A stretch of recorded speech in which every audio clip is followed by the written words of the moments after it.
A clash between law enforcement and worshippers erupted in a New York City synagogue after the discovery of a concealed tunnel.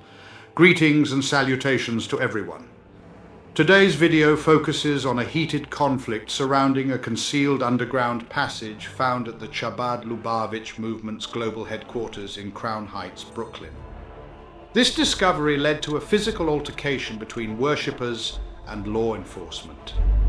The tunnel, suspected to have been constructed by young individuals within the community, was uncovered by the organization's leaders, who took measures to seal it off. This action sparked a protest that escalated into violence.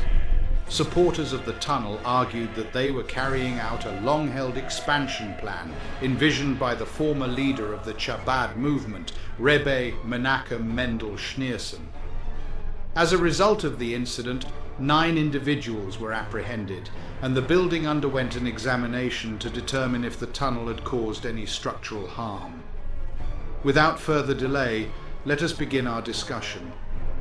This week, a significant Brooklyn synagogue, which holds great importance for an influential Hasidic Jewish movement, was vandalized amidst a unique community conflict that originated from the unearthing of a concealed underground tunnel and culminated in a clash between worshippers and law enforcement. The eruption of conflict took place at Crown Heights, the esteemed global headquarters of the Chabad Lubavitch movement. This sacred Jewish location attracts numerous visitors annually, including international students and religious figures. The iconic Gothic Revival exterior, instantly recognizable to followers of the Chabad movement, has served as the inspiration for countless replicas around the globe. Despite it being Tuesday, the police barricades surrounding the synagogue prevented access, as building safety agents from New York City conducted an inspection to determine if an unauthorized tunnel excavation had potentially caused any structural harm to the renowned property. In a clandestine endeavor, young men within the community constructed a hidden pathway leading to the sanctuary, as confirmed by officials and locals. However, when the leaders of this group attempted to close off access to the passage on Monday, a protest erupted and escalated into violence when law enforcement intervened to carry out arrests. There was ongoing debate surrounding the precise origin and intended use of the tunnel that sparked the altercation. According to Chabad spokesperson Moti Seligson, the underground passage is thought to have originated in the basement of an unoccupied apartment building adjacent to the main headquarters. It then meandered beneath various offices and lecture halls before ultimately linking up with the synagogue. Seligson described the creation of this passageway as an illicit act of destruction carried out by a misguided faction of young individuals. He strongly denounced these extremists who breached the wall leading to the sanctuary, defacing its sacred space, all in an ill-conceived attempt to maintain their unauthorized entry. The proponents of the tunnel, on the other hand, argued that they were implementing a long-held expansion strategy envisioned by Rebbe Menachem Mendel Schneerson, the former leader of the Chabad movement. For over 40 years, Schneerson served as the leader of the Chabad Lubavitch, revitalizing a Hasidic religious community that had suffered greatly during the Holocaust until his passing in 1994. In response to the overcrowding of the basement synagogue, advocates for expansion expressed their frustration with the lengthy process of acquiring additional space. A significant portion of these supporters adhere to the messianic conviction that Schneerson remains alive.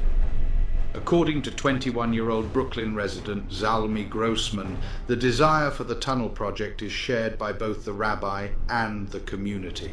The project, which commenced in the latter part of the previous year, aims to establish a connection between the synagogue and the expansive area situated directly behind it. The Chabad leaders have chosen not to disclose the exact time they became aware of the underground connection. However, numerous members of the congregation have mentioned that news about the tunnel had been circulating within the community over the past few weeks. On Monday, the situation reached its climax as a cement truck was brought in to seal the entrance. In response, supporters of the tunnel organized a demonstration and forcefully removed the wooden panels from the synagogue. In the afternoon, law enforcement authorities were summoned to the premises in response to a disorderly assembly that had trespassed and caused damage to a wall, as stated by a spokesperson for the police department. Witnesses reported that police spent numerous hours imploring the young men to vacate the tunnel entrance. Despite these pleas, the protesters adamantly refused to comply. As a result, law enforcement officers proceeded to enclose the area with a white curtain before venturing into the dusty crevice armed with zip ties in order to apprehend the demonstrators. According to Baruch Dahan, a 21-year-old student at the synagogue who captured the altercation on video, the commotion erupted when the first individual was escorted out using zip ties. While the majority of people expressed their disapproval of the situation, the sight of handcuffs caused a state of bewilderment and resulted in some pushing and chaos. A multitude of individuals, predominantly young males, can be seen in videos shared on social media, taunting the community affairs officers of the NYPD. Demonstrating their disdain, some of them hoisted wooden desks above their heads, causing religious texts to be strewn about. In a reaction to this, one officer seemingly utilized an irritant spray in order to disband the gathering. According to law enforcement, a total of 9 individuals, ranging in age from 19 to 22, were apprehended on various charges such as criminal mischief, reckless endangerment, and obstructing governmental administration. Additionally, 3 others were issued summonses for disorderly conduct.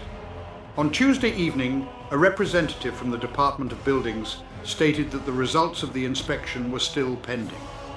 Despite the closure of the building, a number of worshippers braved the drizzling rain to finish their prayers outdoors. Dahan expressed deep sorrow on behalf of the community, stating that the situation is indeed disgraceful, as it has resulted in destruction rather than growth.